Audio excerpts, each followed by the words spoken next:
মির্জা শায়ান মুগ্ধ। লিখেছেন জান্নাতুল ফিরদাউস মিথিলা। পর্ব সংখ্যা 6 এবং 7। ডেড পয়েন্ট বার। পুরনো কাঠের তৈরি করা ইন্টেরিয়ারে সাজানো পেছানো লুকিয়ার্স বার। চারদিকে ম্লান আলো বিরাজমান। বড়সড় একটি বারটি শহর থেকে বেশ দূরে, যেখানে মূলত একটি অপরাধীদের গোপন আস্তানা। বারের প্রতিটি দেওয়ালে ঝোলানো কবি লেখকের ছবি। অদূরে বার কাউন্টারে 3 জন বারটেন্ডার দক্ষ হাতে কাস্টমারদের বানিয়ে দিচ্ছেন ককটেল। খানিকটা দূরে বাজছে স্লো জ্যাক। পুরো বারে থই থই করছে মানুষ।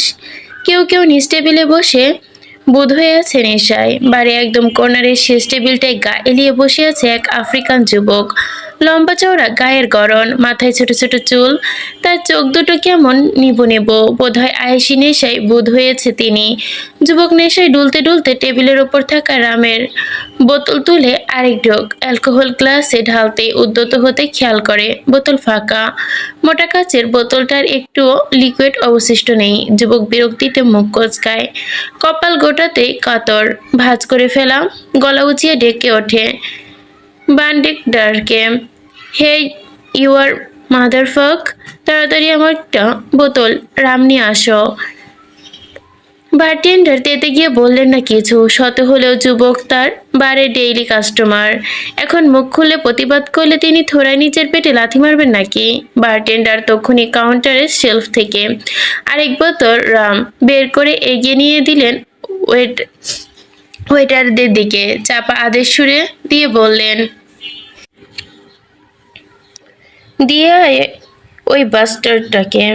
ওইটার মুচকি হাসলো এহেন কথায়। হাত বাড়িয়ে বোতলটা তুলে নিয়ে একটুখানি এগোতে হঠাৎ করে তার চোখ গেল বারের সম্মুখে দুয়ারের দিকে। বলা নেই কোয়া নেই, কোত্থেকে যেন কতগুলো লোক পোশাকধারী অস্ত্র বডিগার্ড ছুটে আসতে দেখে বারটেন্ডার হকচকিয়ে এহেন কাণ্ডে তড়িঘড়ি করে কাউন্টার থেকে বেরিয়ে আসতে দুপাশ থেকে 2 জন বডিগার্ড তাকে আটকে ফেলল পথের মাঝে। এদিকে বারে উপস্থিত সাধারণ জনগণ সবাই কেমন আতঙ্কিত। হুটহাট এমন সন্ত্রাস বডিগার্ড দেখলে কে আতঙ্ক হবে না শুনি? বডিগার্ডরা একে অপরের সকলে মাথা বরাবর নিজেদের বন্দুক নল তাক করলো। মুহূর্তে মানুষের কোলাহল গিজগিজ করতে থাকা বারটা ছেয়ে গেল এক অদ্ভুত নীরবতায়। অদূরে টার্ন টেবিলে এখনো বাজছে স্লো জ্যাক। হাঁটতে থাকা ওয়েটার মহাশয়ও থেমে গেলেন তক্ষুনি। মাথা বরাবর বন্দুক নল ঠেকতে ভয়ে বেচারির হাত থেকে অবহেলায় পড়ে গেল রামের বোতলটা। বডিগার্ড তখন রাশিয়ান গলায় হুঙ্কার ছুঁড়ে সকলকে উদ্দেশ্য করে বললেন, আপুস্তি গোলাভো, যার বাংলা অর্থ দাঁড়ায় মাথা নিচু করো সবাই। কথাটা শোনা মাত্রই সকলে নিজের মাথার ওপর 2 হাত চেপে ঘাড় নইলে ওইদিকে আফ্রিকান যুবক এতক্ষণও কানে হেডফোন গুঁড়ে চোখ বুঝে কি যে শুনছিল কে জানে। তার ধ্যান ফিরল মাত্র চোখ খুলে চারপাশে তাকাতেই থমকে গেল এক মুহূর্তের জন্য। এই বডিগার্ডদের সে চেনে ওরা কারা? তার মানে মানুষটা তাকে খুঁজে পেয়েছে। যুবক তত্র উঠে দাঁড়ায় বসা ছেড়ে আতঙ্কে ঢোক গিলে ছুটতে নিলে দুপাশ থেকে কর্কশ গার্ড এসে আটকে ফেললো তাকে। কপালের একদম মাঝ বরাবর ঠেকালো বন্দুকের নল। যুবক ভয়ে তটস্থ কাঁপতে থাকলো আর বলতে লাগলো, ভুল হয়েছে, আমায় ছেড়ে দাও। বডিগার্ডের প্রত্যুত্তর করেনি। এর মধ্যেই বারের সদর দরজা দিয়ে গটগটিয়ে প্রবেশ করলো এডউইন। এদিক ওদিক নজর ঘুরিয়ে খুঁজে কাঙ্ক্ষিত ব্যক্তিকে। সেই দেখতে পেল কাঙ্ক্ষিত ব্যক্তিকে আটকে ধরা হয়েছে। অমনি তিনি তত্রপায়ে এলেন আটককৃত যুবকের সামনে। এসে ভয়ার্ত যুবকের মুখখানা এক আধবার নজর বুলিয়ে কুটিল হেসে বলল, কেমন আছো বারগান্ডি? বারগান্ডি কাঁপতে থাকে। এতক্ষণে নেশায় বোধ হয়ে থাকা যুবকের তীব্র নেশাটা হুট করে ছুটে গেল, পালালো যেন ভয়ে। সে এবার সজ্ঞানে আতঙ্কিত কণ্ঠে শোধায়, আমায় ক্ষমা করুন এডউইন, আমি ভুল করেছি। হ্যাঁ, আমি মানছি আমি ভুল করেছি। প্লিজ আমায় মাফ করে দিন। প্লিজ আমায় প্রাণে মারবেন না। এডউইন বাঁকা হাসলো এ পর্যায়ে। খানিকটা ঝুঁকে এসে দাঁড়ালো বারগান্ডির মুখোমুখি। অতঃপর ক্রু চোখে তাকিয়ে আচমকা শান্ত কণ্ঠে বলল, তুমি হয়তো ভুলে যাচ্ছ বারগান্ডি, মনসুরের সাথে বিশ্বাসঘাতকতা করা মানে নিজের হাতে নিজের কবর খোঁড়া। তুমি তো বহুদিন আগে নিজের কবর খুঁড়ে রেখেছ, সেখানে এতদিন থেকে বেঁচেছিলে, এটাই তো অনেক। বলে এডউইন শিরদাঁড়া সোজা করে দাঁড়ালেন, 2 হাত পকেটে গুজে। এক্ষুনি বডিগার্ডদের উদ্দেশ্যে প্রশ্ন ছুড়ে দিলেন, কিপ ইউরস হেড ডাউন।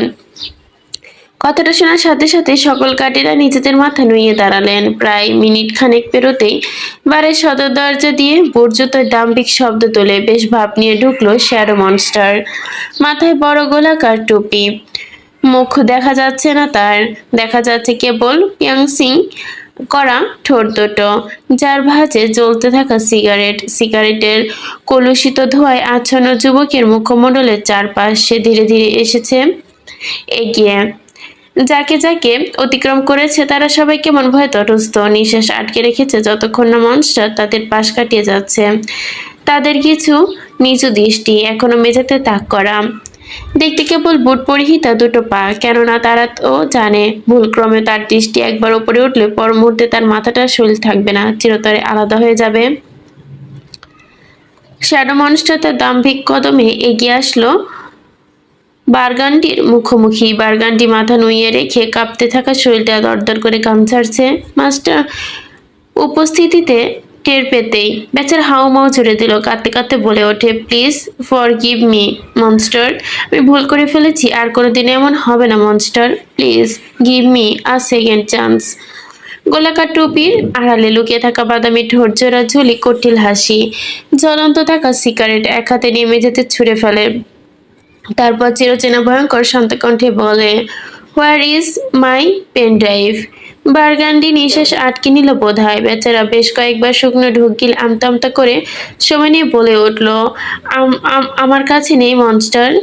এক পর্যায়ে বাঁকা হাসে মনস্টার। এক্ষুনি নিজের ডান পাটা উঠিয়ে রাখা সম্মুখের টেবিলে হাতের বাড়িয়ে বুটের জুতোর পেছনে লুকিয়ে রাখা ছুরি বের করে এনে একটানে ধারালো ছুরি গা থেকে মেটালের খাপ খুলে বের করে, অতঃপর এক কদম এগিয়ে খপ করে চেপে ধরে বারগান্ডির ঘাড়।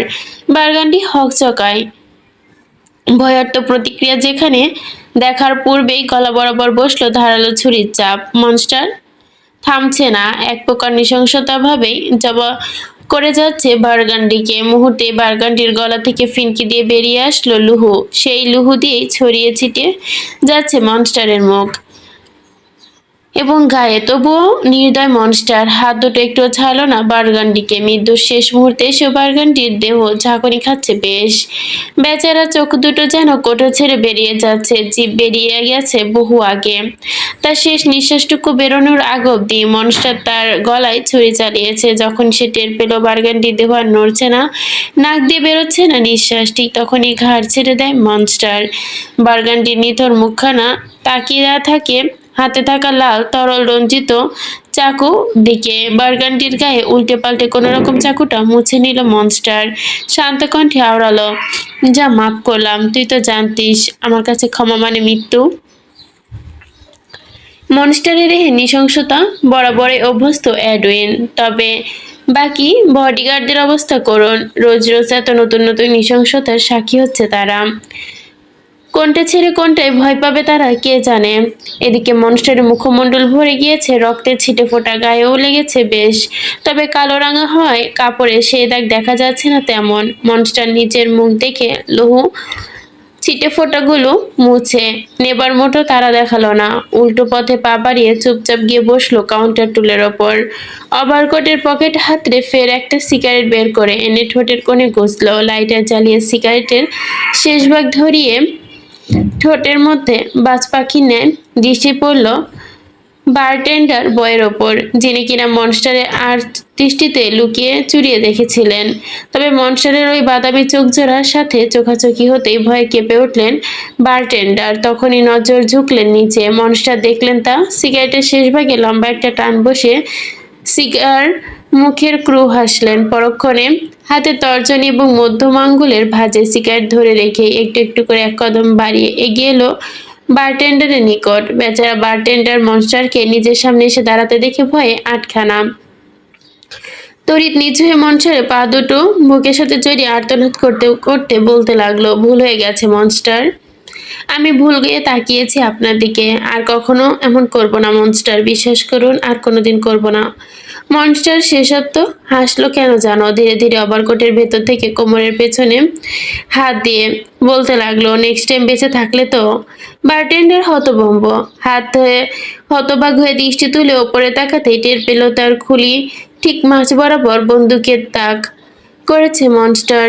বারটেন্ডার বয়টা ঝুঁকিয়ে নিঃশ্বাস ফেলতেই ভুলে গেল যেন এক মুহূর্তের জন্য। মনস্টার তার দিকে সরু চোখে তাকিয়ে হঠাৎ করেই সে দেখলো সুদর্শন যুবক তাকে চোখ মারলো।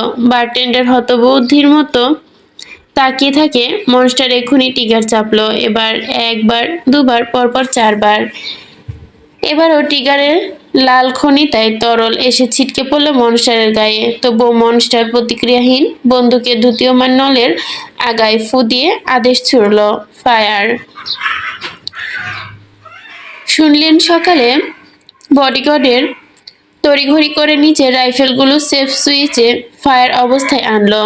অতঃপর উপস্থিত জনসাধারণ কিছু বোঝে ওঠার আগেই তাদের উপর চলল অমানবিক গুলিবর্ষণ। এক মুহূর্তে পুরো বাড়ি ছড়িয়ে পড়ল আত্মচিৎকার, চারদিকে অনবরত রাইফেলের গুলির শব্দ। বাড়ির মেঝে ভরে গেল লৌহ রক্তের উপস্থিতিতে, অথচ মনস্টার নামক সুদর্শন যুবকের মাথা দোলাচ্ছে আনন্দে, মনে সুখে একের পর এক টান বসাচ্ছে সিগারেটের শেষ ভাগে। কাজ শেষ, বান্ডারগিকে মারতে এসে পুরো বার উড়িয়েছে বোমে। শত হলে মনস্টার কখনো নিজের উপস্থিতি ছাপ রাখে না। জনমানবহীন রাস্তায় একসাথে সারিবদ্ধ হয়ে দাঁড়িয়ে আছে বেশ কয়েকটি কালোরাঙা মার্সিডিজ বেঞ্চ। তার ঠিক মাঝে দাঁড় করিয়ে রাখা Mercedes Benz S class Pullman সগৌরীব গাড়ির দিকে হেঁটে আসছে মনস্টার মুগ্ধ, তার পিছু পিছু গার্ডস। মুগ্ধ গাড়ির সামনে এসে দাঁড়াতে এডউইন আগ বাড়িয়ে গাড়ির দরজা খুলে দিল। গম্ভীর মুখে মুগ্ধ গাড়ির ঢোকার আগে কি মনে করে হঠাৎ বলে ওঠে, দুটো ট্রাক নিয়ে আয়।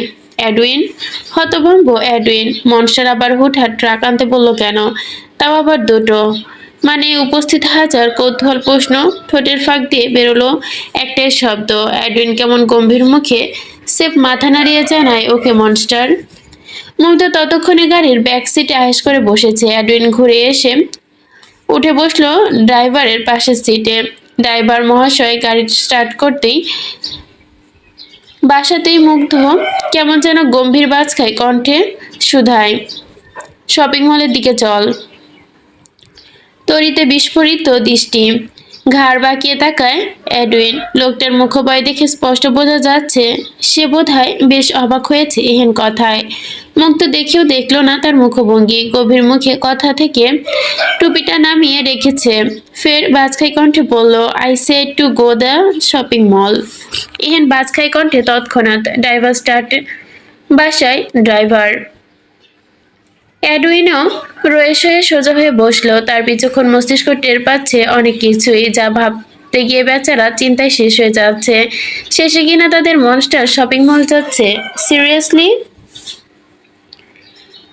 মস্কোর বিখ্যাত শপিং মল আভিয়া পার্ক মলের সামনে এসে থামিয়েছে মনস্টার বাহিনী গাড়ি। কিয়ৎক্ষণের মধ্যে প্রতিটি গাড়ি থেকে বেরিয়ে আসছে গার্ডস। এডউইন এখনো ঠায় বসে আছে গাড়িতে।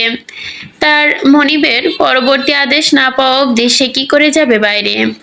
এদিকে মুগ্ধের ঠোঁটের ভাঁজে জ্বলছে 5 নাম্বার সিগারেট, যা শেষ হয়েছে প্রায় অর্ধেকটা। ছেলেটা চোখাচোখি নির্বাক ভঙ্গি স্পষ্ট। এডউইন খানিক রয়েছে গলা খাকিয়ে দিয়ে বলল, monster, you are in front of the mall. সুতোৎ শুনল, তৎক্ষণাৎ কোনো প্রত্যুত্তর না করে খানিকটা সময় নিল। পায়ের ওপর পা রেখে দোলাতে দোলাতে সিগারেটের টান বসিয়ে গমগমে গলায় বলল, ভেতরে যা, ওমেন্স কালেকশনে যা যা আছে সব নিয়ে আয়। আকাশ থেকে যেন পড়ল এডউইন। চেয়ে আছে অবিশ্বাস নেত্রে, কানে বাজছে কেবল একটাই কথা, ওমেন্স কালেকশন। ও বাবা, এ কি কথা! মনস্টার আবার কোন মেয়ের জন্য এত কেনাকাটা করতে চাইছে? কে সেই মেয়ে? মেয়েটাকে দেখার কৌতূহল যেন তত্তর করে বাড়ছে এডউইনের। কিন্তু আপাতত সে কৌতূহলকে বেশ ভালো মতো দমিয়ে রাখলো এডউইন। রয়েছে খানিক ঢোক গিলে আওড়ালো, ইয়ে মানে বলছিলাম কি মনস্টার, ভেতরে তো অনেক বড় ব্যান্ড আছে। আপনি কি কোনো ব্যান্ডের জিনিসপত্র চাইছেন? সেটা যদি বলতেন না হয় আমি। এডউইন মহা ব্যগ্র কণ্ঠে গুলু বলেই যাচ্ছিল, তবে তার কথা শেষ হবার আগেই শোনা গেল মুগ্ধের একরক্ষা ভারী কণ্ঠ, সব, যা যা আছে সব নিয়ে আয়, ছোট বড় কোনো কিছু তো দেখতে হবে না, ওমেন্স কালেকশনের সব নিয়ে আসবি। চক্ষু ছানা বড় হয়ে যায় কিছুক্ষণ, তাকিয়ে রইল এডওয়েন। এদিকে মুগ্ধ ভাবলেশীন ভঙ্গিতে সিগারেটে ফুঁকছে। অ্যাডউইন্সকে এখনো বসে থাকতে দেখে সে কেমন বাজখাই কণ্ঠে আলটিমেটাম সুরে বলল, আমার সিগারেট শেষ হবার আগে যেন কাজ শেষ হয়ে যায়, আদারওয়াইজ তোর একদিন আর আমার একদিন। তক্ষুনি টনক নড়ল অ্যাডউইনের। বেচারা কেমন ভয়ে ভয়ে সঙ্গে সঙ্গে বেরিয়ে গেল গাড়ি থেকে, গার্ডদের নিয়ে ছুটলো ভেতরে। ওইদিকে মুক্ত কি সুন্দর বসে আছে গাড়িতে, ভান এমন যে দুনিয়া তার চেয়েও বড় শান্ত হয়েছে, আর দুটো কেউ নেই তেমন। সশস্ত্র বডিগার্ড নিয়ে মলে ঢুকলো এডউইন। তাদের দেখে মলে থাকা নিরাপত্তা কর্মীরা এগিয়ে আসে তৎক্ষণাৎ। গম্ভীর মুখে সন্ধিহান গলায় বলে ওঠে, আপনারা অস্ত্র নিয়ে ঢুকলেন কেন? কারা আপনারা? এডউইন তারা দিচ্ছে ওমেন্স কালেকশনে যেতে, তবে মাঝপথে নিরাপত্তার এহেন কাণ্ডে অক্ষিযোগল যেন কুচকে আসে তার। বিরক্তিতে তেতো মুখে বলে, you are the monster army. আর কিছু শুনবে? নিরাপত্তা কর্মীরা তৎক্ষণাৎ ভয় সিটিয়ে গেল। একে অপরের দিকে তাকিয়ে চাওয়াচাই করে খানিকটা ঢুক গিলে যেন শান্ত গলায় নিমিষেষ নমনীয়তা ঢেলে গিয়ে বলল, আপনারা আজ এখানে হঠাৎ? এডউইন এবার মহাবিরক্ত। একে তো হাতে সময় কম, তার উপর এতগুলো প্রশ্ন কেন? এডউইন বিরক্ত হওয়া ভরা কণ্ঠে আওড়ায়, শপিং মলে নিশ্চয়ই কেউ হাডুডু খেলতে আসে না। So will you please shut your mouth, পারলে একটু হেল্প করেন। এই পুরো মলে ওমেন্স কালেকশনের যা যা আছে সব আমাদের ট্রাকে তুলে দিন।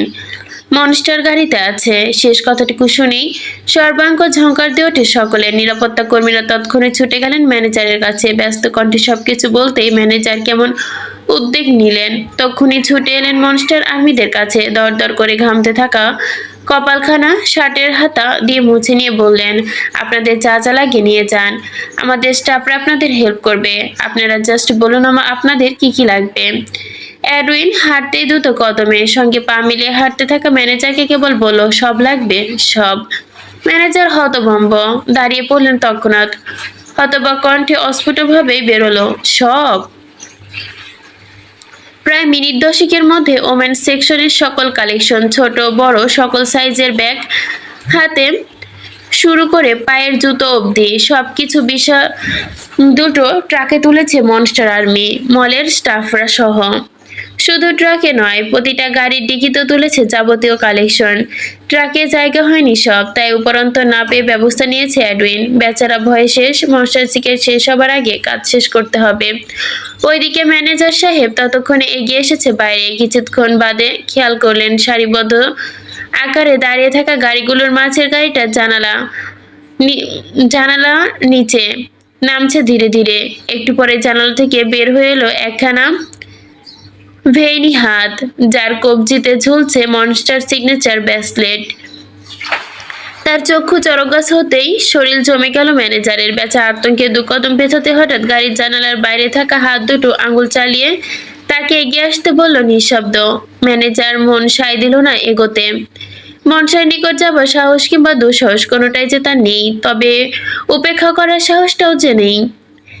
তাই মনের মধ্যে একরাশ ভয় ডর নিয়ে ম্যানেজার সাহেব একটু একটু করে এগিয়ে গেলেন গাড়ির নিকটে। কৃতক্ষণ বাদে দু হাত দূরত্বে দাঁড়িয়ে থাকা পা থামালেন তিনি। মাথা নুইয়ে কেমন কর্নি জানিয়ে বললেন, হ্যালো মনস্টার। মুগ্ধে জবাব দিল না। তখনই একখানা কাগজ ছুঁড়ে মারল ম্যানেজারের মুখে। ম্যানেজার হতভম্ব, পায়ের কাছে পড়ে থাকা কাগজটা তুলে এনে খেয়াল করেই দেখলেন এটা কোনো সাধারণ কাগজ নয়, এটা একটা চেক, তাও মনস্টারের স্বাক্ষর দেওয়া।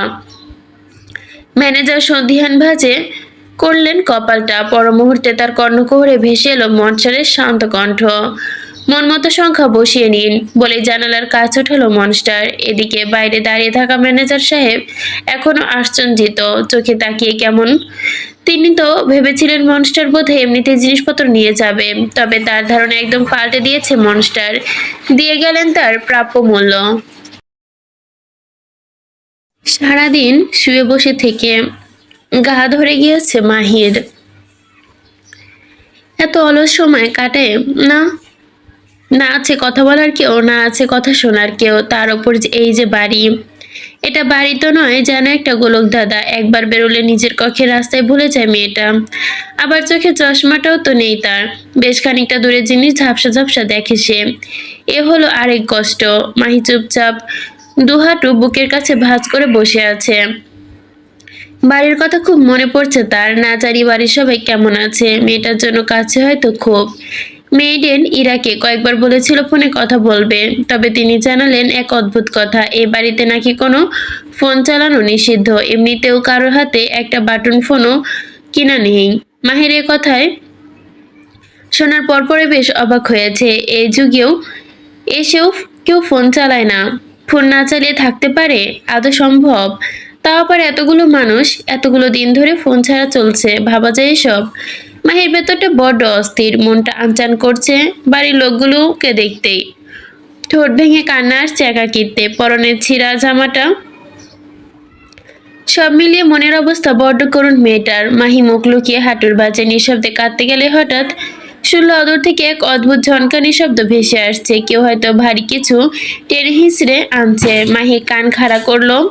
আওয়াজ ধীরে ধীরে খুব নিকটে আসছে। মেয়েটা কেমন ভয়ে ভয়ে হাঁটু থেকে মুখ তুলে সামনে তাকাতে দেখলো কয়েকজন মেডেন বেশ কিছু ক্লাদিং এবং রোলিং রেড টেনে টেনে ঘরে ঢুকছে। মাহি অবাক হয়ে তাকিয়ে রইল। কেমন এত এত কাপড় চাপড় কে আনলো হঠাৎ? মনে উত্তাল প্রশ্নটা ঠোঁটে আগার নিয়ে আসে মাহি। নড়ে চড়ে সোজা হয়ে সন্দিহান কণ্ঠে জিজ্ঞাসা করে, এগুলো কি? এ কেন এনেছ? কি হবে এসব দিয়ে? তক্ষুনি কক্ষের দুয়ার থেকে ভেসে এলো মাহির সবচেয়ে অপছন্দীয় পুরুষের বাঁকা কণ্ঠ। তোর কোন নাগর আছে, এনে দিবে? এহেন খোঁচা মারা কথায় দাঁতে দাঁত চাপলো মাহি। নাক ফুলিয়ে ঘাড় ঘোরালো অন্যত্র। মুগ্ধ তখন ধীরে ধীরে এগিয়ে আসে, এক হাতে তার হুইস্কির বোতল, গায়ে এখনো বাইরের পোশাক। অন্ধকারে বসে থাকা মাহি খেয়াল করেনি শ্যাডো মনস্টারের রক্তাক্ত মুখ। এদিকে মনস্টারের ঘরে পা রাখতে মেডেনরা সাথে সাথে যে যার মতো বেরিয়ে গেছে কক্ষ থেকে। মুগ্ধ কেমন বাজ খাই কণ্ঠে আদেশের টোনে বলে, যা কাপড় চেঞ্জ করে আয়। অবাধ্য মাহি মারও খাবে, আবার অবাধ্যতাও করবে। ঘাড়তেরামি করে এবারেও সে বলল, পরবো না আমি আপনার দেওয়া কাপড় চোপড়। মুগ্ধ চোখ শুরু করে এক পর্যায়ে কাট কাট কণ্ঠে শুধায়, যেটা গায়ে দিয়ে রেখেছি সেটা কি তোর বাপে এনে কিনে দিয়েছে? বান্দির মেয়ে, কার সাথে ঘাড়তে আমি করিস? বিয়াদবের বাচ্চা, একদম ঘাড় ছিঁড়ে ফেলবো। মাহি ভয় পেলেও নড়ল না নিচের ঘাড়তেরামি থেকে। মার খেলে খাবে, তাও পরবে না এই লোকের আনা কাপড়। সে ঠাই বসে রইল নিজ জায়গায়। এদিকে মুগ্ধের ঘাড়ে রক ফুলে উঠল।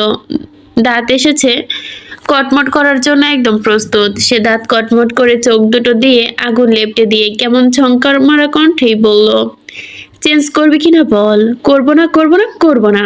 ব্যাস এইটুকুতেই যেন যথেষ্ট ছিল বেপরোয়া পুরুষের ধৈর্যের হার মানতে। মুগ্ধ তৎক্ষণাৎ কটমট করতে করতে হাতে থাকা হুইস্কির বোতলটা খুলে নিয়ে এক হাতে সবগুলো ক্লান্তি রেন্সে হুইস্কি ছেটাতে লাগলো। মাহি আর দৃষ্টিতে দেখতে লাগলো সব। লোকটা পরবর্তীতে কি করবে সেটা ভাবতে কাপড়ের গায়ে এসবকে ছেটায়। কেন ছেটাচ্ছে কে জানে। তবে মাহি টনক নড়ল যখন দেখলো মুগ্ধ তার হুইস্কির বোতল মেঝেতে ছুঁড়ে মেরে উদ্ভাটের ন্যায় ওভারকোট হাতে লাইটার বের করছে। চেঁচিয়ে ওঠে মাহি। তৎক্ষণাৎ দুলাচ্ছে এগিয়ে আসে মুগ্ধের নিকট। হাত বাড়িয়ে মুগ্ধের হাত ধরতে আচমকা মাহির গাল চেপে ধরে মুগ্ধ। আরেক হাতে জ্বলন্ত সিগারেটটা কাপড়ের রেখে ছুঁড়ে মারতে কাপড়গুলো দাউ দাউ করে জ্বলে ওঠে। সে আগুনের লেলিহান শিখায় স্পষ্ট দেখা যায় মুগ্ধের রক্তাক্ত মুখের কঠিন অবয়ব। মাহির নিঃশ্বাস আটকে গেল এক মুহূর্তে। একই দেখলো সে। লোকটার মুখে এসব কি? মুগ্ধের অগ্নিদৃষ্টি চোখে পড়তেই বুকের ভেতর কেঁপে ওঠে ওর। ওইদিকে শক্তিশালী পুরুষের চোয়ালে কাঁপছে রাগে কটমট করে। ঘাড়ের রক ফুলে উঠেছে ইতিমধ্যে। মাহির মুখখানা দিকে তাকিয়েই সে আচমকা চর বসালো মেয়েটার গালে, এক হাতে তার এখনো চেপে রাখা কণ্ঠনালী। সেদিকে বিন্দুমাত্র পাত্তা নেই যুবকের। সে রীতিমতো ভীষণ ক্ষেপে গেছে মেয়েটার ওপর। মাহি নরম গালে আবারও চর বসিয়ে সে তাতে দাঁত চেপে হুঙ্কারতে বলে ওঠে, এসব সাদাসাদি and loss of fucking bootlist I not in my nature. তোর কত বড় কলিজা, তুই আমার অবাধ্য হওয়ার চেষ্টা করিস, জানোয়ারের বাচ্চা। একদম ঘাড় বরাবর ঘুষি মেরে ঘাড় ফাটিয়ে ফেলবো ঘাড়তেরামি করে আমার ঘরে থেকে। নেক্সট টাইম তোর গায়ে যদি ভুলক্রমে এইসব মেডেনের কাপড় চোপড় দেখি, আই সোয়ার তোকে আমি জ্যান্ত পুড়িয়ে মারবো, চামচে miss. And mark my word, in your head. কথায় কথায় গাল বরাবর চটাস চটাস করে থাপ্পড় বসানো বোধ হয় এই লোকের বদ অভ্যাস। তার উপর নিজের ওপর দানবীয় হাতে গলা চেপে ধরা তো আছে। আগুনের লেলিহান শিখায় স্পষ্ট মুগ্ধ নামক ভয়ঙ্কর যুবকের কঠিন মুখবয় রক্তের ছিটে ফোটা যা একেবারে অভিষ্ট। মাহিম কাঁদছে ফোপাতে ফোপাতে, দুগালে তার যা জ্বলনি হচ্ছে তা তো হচ্ছেই। মনে হচ্ছে এই বুঝি কেউ তাকে ইচ্ছে করেই গাল দুটো মুষ্টিবদ্ধ করে লঙ্কা ভরে দিয়েছে। আর কণ্ঠা, সে তো এক্ষুনি ফেটে যাবে। মুগ্ধ তো ছাড়ছেই না মেয়েটার কণ্ঠনালী। রাগে মানব দাঁতগুলো কেমন কিরমির করছে, হাতের জোর বাড়ছে ক্রমশ। এদিকে মাহির অবস্থার যে বেগতিক দিকে থোড়াই খেয়াল আছে তার। মাহি এবার না পারছে কাশতে, না পারছে দুহাতে ব্যর্থ চেষ্টা করতে। গলা থেকে মুগ্ধের হাতখানা সরাতে চাইছে, তবে মুগ্ধের ওপর শক্তপোক্ত হাতের জোরালো মুহূর্তে মেয়েটার সকল চেষ্টা যেন নিছক মাত্র। মাহি ধরে নিল আজ তার আর রক্ষা নেই।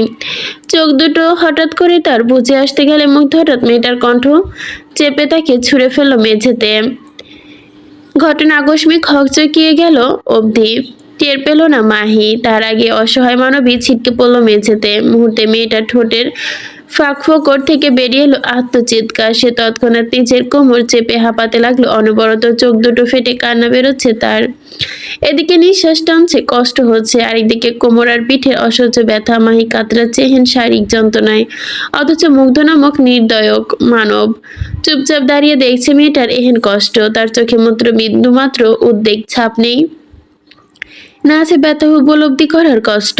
সে উল্টো দাঁতে দাঁত খিচে মেয়েটার অমন কাতরানো দেখে কপাল গোটাতেই বিরক্তি ভাঁজ ফেলে গটগটিয়ে এগিয়ে এসে দাঁড়ালো মাহির মুখোমুখি। পরক্ষণে এক হাঁটু মেঝেতে ঠেকিয়ে হালকা চোখে মেয়েটার মুখের পানে কটমট দৃষ্টি নিক্ষেপ করে হিসিসে বলতে লাগলো, কষ্ট হচ্ছে? মাহি কাঁদছে, ঘন ঘন নিঃশ্বাস ফেলে ঠোঁট কামড়ে ব্যথাগুলো সহ্য করছে কোনো রকম। এরই মধ্যে মুগ্ধের এমন কথায় পিঠে তৎক্ষণাৎ জবাব দিতে পারল না সে। মেয়েটা তবে চেয়ে রইল ছলছল করে। মুগ্ধ বাঁকা হাসলো মেয়েটার এখন ছলছল চাহনি দেখে। পরক্ষণে ধীর সুস্থে কোমরের পেছন থেকে রিভলভারটা বের করেই এনে তার লৌহ ইস্পাত নলখানা আলগোছে ছোঁয়ায় মাহির ফর্সা ললাটে।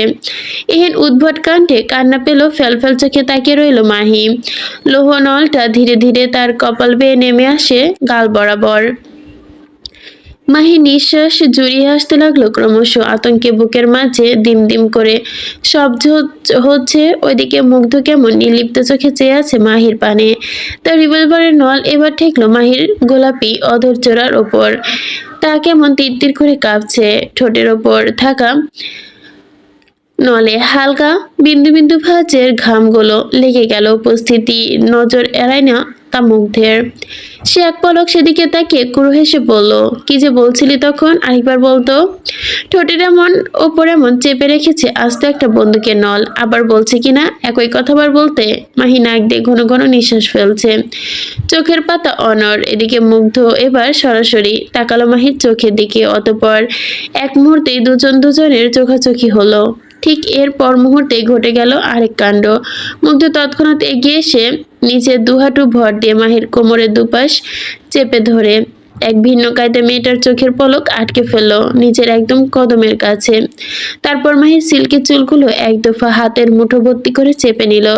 মাথাটা খানিক উঁচু করে তুলে মেয়েটার কণ্ঠনালী বরাবর সজোর চেপে ধরে রিভলভারের নল। এহের ঘটনায় আকস্মিক হতভম্ব মাহি প্রতিক্রিয়া জানানোর আগে কর্ণখোরে শুনতে পেল মুগ্ধের হিংস্র গর্জন, আমি তোর সোকল্ড বয়ফ্রেন্ড কিংবা প্রিয় মানুষ নই, যার সাথে তুই যখন তখন তর্ক করবি, গলা উঁচিয়ে কথা বলবি। কান খুলে শুনে রাখ, জানোয়ারের বাচ্চা। I am a monster, the world underworld shadow monster. যার সাথে কণ্ঠ উঁচু করে কথা বলা তো দূর, জাস্ট চোখ তুলে তাকানো দুঃসাহস দেখালেও সামনের মানুষটিকে ফেলে জবাই করি। সে আমার সাথে তোর মতো এমন দেড় ব্যাটারি কিনা খেয়ে খেয়ে করে কথা বলে। কে বে তুই? তুলে একটা আছাড় মারলে নাড়িভুড়ি সব বের হয়ে আসবে এমনিতেই। গাল বারবার ৩-৪টা কষিয়ে চর বসালে গালটাও খুলে পাওয়া যাবে আমার হাতে। সেই বান্দির মেয়ে কিনা আমার সাথে এইভাবে কথা বলতে আসে। মার ঘর খুব শখ জেগেছে তোর, বল? এখনই তোকে মেরে দেই, তা না করে শুধু শুধু বাঘের সামনে আফ্রিকানদের মতো উল্টাপাল্টা নাচতে দেই। কোনটা ভালো হবে বল? এখনই তোকে মেরে দেই, ভালো হবে? বল না বল। তা না করে শুধু শুধু বাঘের সামনে আফ্রিকানদের মতো উলালালা উলালালা নাচতে আসছিস কোন সাহসে? গলার কাছে প্রাণ ঝুলে আছে মাহির, আর একটু ভয় দেখালেই বোধহয় বেরিয়ে আসবে এক্ষুনি। ওইদিকে মুগ্ধ মহাশয় মেয়েটার অমন ভয়ের তো কাচুমাচু মুখ দেখে ভীষণ আনন্দিত। চোখ দুটো মেয়েটার সারা গায়ে কাঁপছে, রীতিমতো ঠোঁটের কোণে আজও তার থাপ্পড় চোটে ফেটে গিয়েছে খানিকটা। চোখে মুখে স্পষ্ট ভয়, কপাল বেয়ে ঘাম ঝরছে অনবরত। মুগ্ধ দেখলো কিয়ৎক্ষণ এভাবে মেয়েটাকে ধরে রেখেই আচমকা চোখ টিপলো কেমন, পরক্ষণে ঠোঁট কামড়ে মিটমিটি হাসতে হাসতে মাহিকে ছেড়ে দিল আলগছে কোমরের পেছনে রিভলভারটা গুজতে গুজতে সে শক্ত কণ্ঠে বলে ওঠে, ইঁদুরের সামনে একখানা মেয়ে, সরি ইঁদুরের সমান একখানা মেয়ে, অথচ তেজ দেখো। ও মাই গড, নেক্সট টাইম লাগতে আসিস গলা বরাবর চড়াতে চড়াতে একদম বাংলাদেশে ছুঁড়ে মেরে আসবো। বলে উঠে দাঁড়ালো মুগ্ধ। দু কদম পেছাতে পেছাতে ঝাঁঝালো কণ্ঠে শোধালো, রাতের জন্য তৈরি থাকবি? Today I am hungry. মেঝেতে হাঁটু মোড়ে বসে থাকা মাহি ফোপাচ্ছে। এই অবধি এই যে কিনা মুগ্ধের কথাটা শেষ শুনলো, অমনি মেয়েটা আঁতকে উঠলো ভয়ে, এক্ষুনি কলিজা তার বের হওয়ার উপক্রম। কণ্ঠে চেঁচিয়ে উঠলো, একদম না, প্লিজ আসবেন না, আমার কোমরটা ছিঁড়ে যাচ্ছে আজকে, ব্যথায় নড়তে অবধি পারছি না, প্লিজ একটু রহম করুন আমার ওপর। চোখ সরু করলো মুগ্ধ, বিরক্ত কণ্ঠ ভরা তক্ষুনি জবাব দিল, তোর কোমরে ব্যথা হোক কিংবা তাতে আমার কি আসে যায়? শরীর তাতে আমার কি? তুই আজ মরে গেলেও আমার হাত থেকে রেহাই পাবি না। আমার ক্ষুধা যেহেতু বেড়েছে, মেটাতে তো কি হবে, সো তৈরি থাক।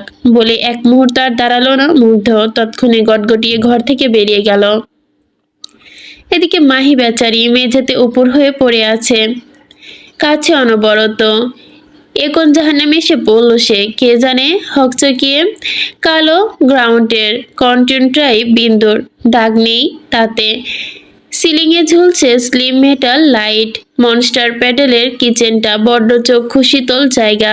রান্নাপ্রেমী না হলেও এই কিচেনে একবার পা রাখলে যে কারো রাত ইচ্ছে করবে। বিশাল এক কক্ষের সমান রান্নাঘর, যার ক্যাবিনেটগুলো গাঢ় কাঠের মসৃণ ফিনিশে তৈরি। রান্নাঘরে একদম মাঝখানে মার্বেলের তৈরি, মাঝখানে একটা বড় আইল্যান্ড টেবিল, যার ওপর সাজিয়ে গুছিয়ে রাখা হয়েছে ধারালো ছুরি সেট। কিচেনের এক কোণে আধুনিক সব যন্ত্রের স্টিল র্যাক আর কালো ফিশনের divan, coffee machine, wine cooler সাজিয়ে রাখা। পুরো কিচেন জুড়ে আপাতত কাজ করছে 12 জন। 4 জন ভিন্ন দেশের শেফ, তারা নিজেদের পছন্দের অঙ্গিতেই রাঁধছে, তাদের সহযোগিতায় নিয়োজিত বাকিরা। তবে আশ্চর্যজনক বিষয় হচ্ছে, এতগুলো মানুষ একসঙ্গে কাজ করলেও পুরো কিচেন জুড়ে কেমন অদ্ভুত নীরবতা, কারো মুখে তেমন কোনো কথা নেই, যে যার মতো ব্যস্ত কাজে। কিচেনের একপাশে বড় ডাবল ডোরের দুটো ফ্রিজ, ব্যবহারযোগ্য হলেও আরেকটা স্পর্শ করা নিষেধ।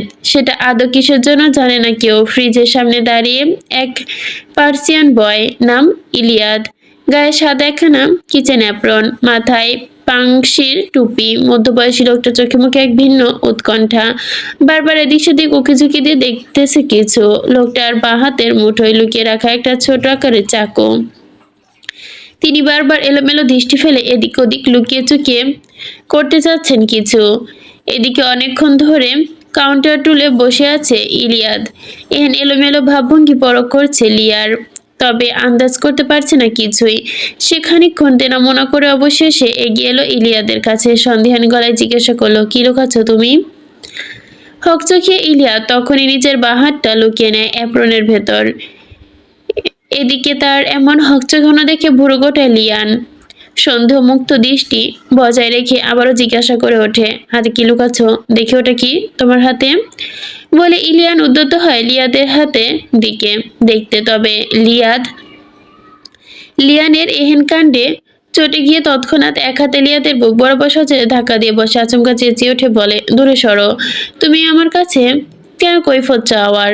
কেন কৈফত চাচ্ছ এহেন কাণ্ডে হতভম্ব লিয়ান?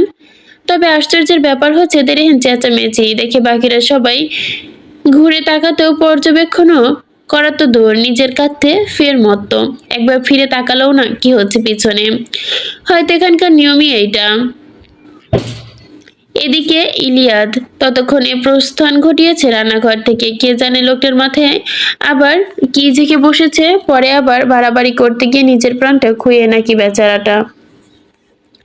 কালো মার্বেলে ঠান্ডা মেঝে, সেখানে হালকা সোনালি রেখার দীর্ঘ লাইন বাঁকা দেওয়াল জুড়ে গভীর ধূসর পাথর, মাঝে মাঝে বসা রয়েছে ইলব্লিস্ট লাইটিং, আধুনিক সাজসজ্জা, মাইন্ড বিলাস বাথরুম, যার একপাশে বড় ফিটনেস ট্যাব, আর তাতে আবারও কালো পাথরের তৈরি ট্যাবের ওপরে দিয়ে একটি ঝর্ণার প্রবাহিত টাব। টাবের পাশে কাউন্টার সাজিয়ে রাখা ভিন্ন ধরনের স্টিলের বোতল, যেখানে দামি দামি সুগন্ধি বাথ অয়েল উপস্থিত। পুরোটা শোরুম এরিয়া কাচের ঘেরা, যেথায় স্টিল আর কালো ম্যাট ফিনিশ ফিটিং। বাথটবের গায়ে দুহাতে ছড়িয়ে দিয়ে মাথায় এলিয়ে বসে আছে মুগ্ধ। চোখ দুটো তার বুজে রাখা বলিষ্ঠ পুরুষের দেহটা কেমন টান টান হয়ে আছে। বাম হাতের মাসেল স্পষ্ট, এঁকে রাখা পাইথনের ট্যাটু, ঘাড়ের একপাশে সাইড করে এঁটে রাখা হয়েছে মনস্টার। বাথটবের গায়ে জড়িয়ে আছে মুগ্ধের শক্তপোক্ত হাত, ডান হাতের ওপর অংশে নল এঁকে এরিয়ায় রাখা কিছু ভয়ানক ট্যাটু। তবে বুক অব্দি ডুবে আছে বাথটবের ঠান্ডা পানিতে। মাথাটা চলছে নানান কুট কাচালি। সে এবার কি মনে করে যেন চোখ দুটো বুঝলে একটুখানি, মস্তিষ্ক খানিকটা শীতল হতে তার বন্ধ চোখের পাতায় আচমকা ভেসে ওঠে মাহির কান্নারত লাল হয়ে যাওয়া আদুরে মুখটা। মেয়েটা তার দিকে তাকিয়ে থেকে কাঁদছে। এহেন দৃশ্য দেখা মাত্র তৎক্ষণাৎ শরীর ঝাঁকুনি দিয়ে ওঠে মুগ্ধের। সঙ্গে সঙ্গে চোখ খুলে দাঁত খিসল গম্ভীর পুরুষ। অসম্ভব রাগ নিয়ে বিড়বিড় করে হাওলারো, হোয়াট দ্য ফাক, ওকে দেখছি কেন আবার? নিজেকেই কারো এহেন প্রশ্নে তৎক্ষণাৎ উত্তর পায়নি মুগ্ধ, কেবল পেয়েছে একরাশ মাথা ভর্তি রাগ। সে আর বসলো না বাথটবে, তড়িঘড়ি করে তোয়ালে কোমরে পেঁচিয়ে নেমে এলো সেখান থেকে। গটগটিয়ে কয়েক কদম এগোতেই সে চুপসে গেল, চুপচাপ দাঁড়ালো শাওয়ার স্ট্যান্ডারের নিচে। হাত বাড়িয়ে স্ট্যান্ডারের সুইচ চাপতেই ওপর থেকে ঝপঝপ করে নেমে এলো পানির বহর। মুহূর্তে সুদর্শন যুবকের সারা গা ফের ভিজে গেল পানির অনিয়ন্ত্রিত স্পর্শে। মুগ্ধ ভিজতে ভিজতে খানিক এগিয়ে এলেন শাওয়ারের কাউন্টারে। সেখান থেকে পছন্দের টম ফোল্ড নেরোলি পোতোফিনো বাথ অয়েলটা হাতে নিয়ে সারা গায়ে মাখতে লাগলো। মাখতে মাখতে তার দৃষ্টি আচমকে গিয়ে ঠেকলো সম্মুখের আয়নার পানে। পুরো দেওয়াল জুড়ে আছে আয়নাটা। মুগ্ধের কেমন যেন মনে হলো আয়নাটা হঠাৎ করেই কাউকে দেখা যাচ্ছে। কেউ একজন দুহাঁটু মুখ লুকিয়ে কাঁদছে। তার সর্বাঙ্গ কেঁপে ওঠে কান্নার জোরে। মুগ্ধ চোখ শুরু করে এবার। ধীরে ধীরে তার অক্ষিপটের সামনে স্পষ্ট হয় কন্দনরত মাহির মুখ। এবারও মেয়েটা কাছে, কোনো দক্ষ শিল্পীর হাতে আঁকা নিখাত সৌন্দর্যমণ্ডিত অধৈর্যরা কাঁপছে তার। ফুলে উঠেছে সামান্য চক্ষু দুখল। তার চোখ দুটোতে সে কি ব্যথা! মুগ্ধ স্থির হয়ে গেছে এক মুহূর্তের জন্য। ভুলে গেছে তার অবস্থান। বেভুলার মতো একটুখানি এগোতেই তার মস্তিষ্ক বেজে ওঠে কেমন চিৎকার দিয়ে ধিক্কার জানানো তাকে, তার হঠাৎ রূপ পরিবর্তনের জন্য। মুগ্ধ তৎক্ষণাৎ নিজের দৃষ্টি সরায়। তার পরবর্তী মুখবয়ের ফের পরিবর্তন নামলো যেন। নিথল হয়ে যাওয়া ভ্রুদয়ের মাঝে আরেক দফা ভাঁজ করলো বিরক্তি। লম্বাটে চোয়াল তার শক্ত হলো। পর মুহূর্তে হাত দুটো মুষ্টিবদ্ধ হয়ে গেল আপনা আপনি। সে কটমট দৃষ্টি ফের আয়নার পানে তাকায়। সেথায় এখনো মাহির মুখ স্পষ্ট। মুগ্ধ এবার আর নিজেকে ওপরে পড়া রাগগুলো ধরে রাখতে পারল না বোধহয়। সঙ্গে সঙ্গে এগিয়ে এসে শক্ত হাতে সজোরে ঘুষি বসালো আয়নার সামনে। মুহূর্তেই স্বচ্ছ কাচের আয়নায় কেমন চৌচির হয়ে ফেটে গেল। পুরো শোরুমে ছড়িয়ে গেল কাচের টুকরো। সে সাথে সাথে রাগী মানবীর মুষ্টিবদ্ধ হাতটুকুও কেটে গেল। কেটে যায় কি একটা অবস্থা তার হাতের। চামড়া ফেটে লৌহ গড়িয়ে পড়ছে নিমিষেষ, অথচ সেদিকে বিন্দুমাত্র খেয়াল নেই মুগ্ধের। সে কটমট করতে করতে হিংস্র গর্জন তুলল। She is just the daughter of that body blaster, nothing else to me, nothing means nothing. আসবো? কক্ষে দুয়ারে দাঁড়িয়ে অনুমতি চাইলেন মেডেন ইরা। তা দেখে অবাক হলো মাহি। মেঝেতে বসে থাকতে হতভম্ব কণ্ঠে আওড়ায়, হঠাৎ করে অনুমতি চাইছো কেন মেডেন? আমার এতটা মান দিতেও হবে না, এসো। হালকা এসে ঘরে ঢুকলে মেডেন। ঘাড় এদিক ওদিক ঘুরিয়ে দেখলেন পুরো ঘরের অবস্থা। সময় মতো আগুন নিভিয়েছে মেডেনরা, না হলে হয়তো এতক্ষণে পুরো ঘর পুড়ে ছাই হয়ে যেত। সাথে ফ্রাই হতো মেয়েটাও। মেডেন একটু একটু করে এগিয়ে এসে দাঁড়ালো মাহির সামনে, এক হাতে আলতো করে বাড়িয়ে দিল, তাড়া দিয়ে বলল, ওপরে উঠো পড়ো ডিয়ার, নিচে যেতে হবে। হতবুদ্ধি নিয়ে মাথা উঠালো মাহি, কাঁদতে কাঁদতে চোখে শুকিয়ে থাকা জল, মুখে লাল টুকটুকে, এলোমেলো চুল, এলোমেলো দেখতেই তেন বিধ্বস্ত লাগছে মেয়েটাকে। সে খানিক সময় নিয়ে জানতে চাইলো নিচে কেন। মেয়েডেন তৎক্ষণাৎ জবাব দিলেন না। নিচে উদ্যোগে একটুখানি ঝুঁকে এসে চেপে ধরলেন মাহির দুবাহু। মেয়েটাকে ধীরে ধীরে বসা থেকে দাঁড় করাতে কোমরের ব্যথায় কোঁকে ওঠে মাহি। সঙ্গে সঙ্গে ধপ করে বসে পড়ে মেঝেতে। এদিকে তার ওপর এমন বেগতিক অবস্থা দেখেও উদ্বিগ্ন মেডেন তক্ষুনি অস্থির গলায় বলে, কি হয়েছে তোমার? এভাবে পড়ে গেলে কেন? কোমরে চেপে কোঁকে ওঠে মাহি, আর্তনাদ করে বলে, কোমর ছিঁড়ে যাচ্ছে মেডেন, বোধহয় আর কোনোদিন সোজা হয়ে দাঁড়াতে পারবো না। আশ্চর্য বনে গেলেন মেডেন। মেয়েটাকে আবার হুট করে এসব কি বলছে? তিনি তৎক্ষণাৎ ঝুঁকে এলেন মাহির নিকট।